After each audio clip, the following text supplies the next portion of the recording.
도시는 여전히 불빛으로 가득하지만 그 불빛 아래엔 한숨이 섞여 있었다. 사람들은 말한다. 전세가 다시 올랐다더라. 월세가 미쳤다. 그러나 아무도 그 이유를 제대로 설명하지 않는다. 그저 뉴스에서 흘러나오는 짧은 문장만이 반복될 뿐이다. 금리 인상, 공급 부족, 시장 불안. 하지만 그 단어들 속에는 더 깊은 구조의 문제가 숨어 있다. 처음에는 단순했다. 집값이 오르니 전세도 오른다. 전세가 오르니 월세도 따라 오른다. 그러나 지금은 단순한 시장의 흐름이 아니라 나라 전체가 그렇게 되도록 짜여 있었다. 은행은 금리를 높였다. 돈을 빌리기가 어려워지자 집을 사려던 사람들은 멈췄다.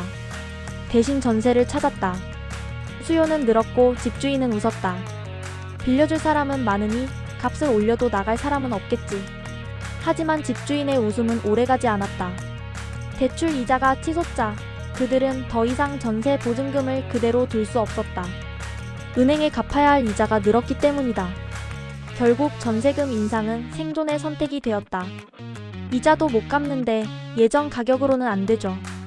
그 말은 집주인들의 변명이 아니라 현실이었다. 그렇게 전세는 오르고 세입자는 밀려났다. 그러자 또 다른 현상이 생겼다. 전세로는 감당이 안 되니 월세로 돌리기 시작한 것이다. 월세는 안정적이고 매달 현금이 들어오니 집주인에게 유리했다. 이제 전세는 사라지고 월세가 기본이 되는 시대가 왔다. 문제는 여기서 끝나지 않았다. 정부는 서민주거 안정을 외쳤지만 그 말 뒤에는 언제나 규제가 숨어 있었다. 투기를 막겠다는 명분으로 세금을 올리고 집값을 안정시키겠다는 이유로 대출을 제한했다. 하지만 그 규제는 정작 서민이 아니라 이미 집을 가진 부자들에게 유리하게 작용했다. 세금을 올리면 그 부담은 결국 세입자에게 넘어간다. 집주인은 재산세, 종부세를 내며 말했다. 이 돈을 어쩌라고. 결국 월세에 얹을 수밖에 없잖아. 그렇게 한 푼 두 푼이 세입자의 부담이 되었다. 정치인들은 언론 앞에서 말했다. 부동산 시장을 안정화하겠습니다. 그러나 그들의 말과 달리 정책은 시장의 균형을 더 망가뜨렸다. 집값을 억누르면 공급이 줄고 공급이 줄면 희소성이 생긴다. 희소성은 곧 가격 상승을 불러왔다.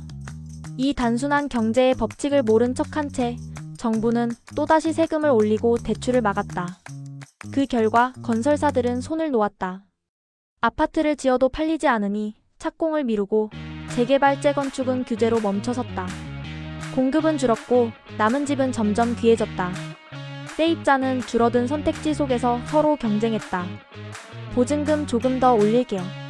관리비 포함해도 괜찮아요. 이제 집은 단순한 주거 공간이 아니라 생존의 공간이 되었다. 그 사이 일부 사람들은 돈을 벌었다. 임대사업자로 등록한 사람들은 세제 혜택을 받으며 다주택을 유지했다.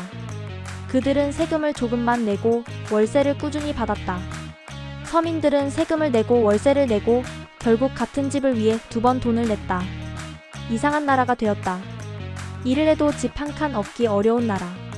집을 가진 사람은 가만히 있어도 돈이 들어오는 나라. 그 구조가 깨지지 않는 이유는 단 하나였다. 그 시스템 속에서 이익을 보는 사람들이 있기 때문이다. 정부는 서민 지원을 외치며 월세 지원금을 뿌렸다. 하지만 그 돈은 결국 집주인의 통장으로 들어갔다. 세입자는 잠시 숨을 돌렸지만 시장은 그만큼 더 올랐다. 국가가 보증하니 더 받아도 되겠지. 그 말은 부동산 시장의 새로운 합리화가 되었다. 결국 전세와 월세의 상승은 단순한 가격 문제가 아니라 구조의 문제였다. 정책은 일시적 처방만 반복했고 세금은 부자에게 유리하게 설계되었다. 서민이 버틸 수 없는 구조가 그대로 유지된 것이다. 그리고 사람들은 어느새 체념했다. 이제 집은 사는 게 아니라 빌려 사는 거야. 그 말에는 좌절이 아니라 냉정한 현실 인식이 담겨 있었다. 도시의 밤은 여전히 밝지만 그 불빛 속엔 불안이 섞여 있다. 언제 계약이 끝날지 모르는 사람들, 전세금을 감당하지 못해 짐을 싸는 가족들, 월세를 내기 위해 두 개의 일을 하는 청년들. 그들은 모두 같은 생각을 한다. 왜 이렇게 됐을까? 하지만 그 답은 이미 나와 있다. 전세와 월세가 오를 수밖에 없는 이유는 단순하다. 정책은 시장을 몰랐고 시장은 그 틈을 이용했으며 그 사이에서 국민만이 희생되었다. 이제 그 결과가 우리 눈앞에 있다. 빈집은 늘어나고 집값은 여전히 오르고 임대료는 하늘을 찌른다. 그리고 그 한가운데에서 정치인들은 말한다. 서민을 위한 주거 안정 대책을 준비 중입니다. 하지만 국민은 안다. 그 말이 또 다른 세금, 또 다른 규제, 또 다른 고통으로 돌아올 거라는 걸. 그렇게 전세는 오르고 월세는 따라 오르고 사람들은 점점 더 작아지는 방 안에서 오늘도 한숨을 쉰다. 그리고 그 한숨은 이제 이 나라의 일상적인 소리가 되어버렸다.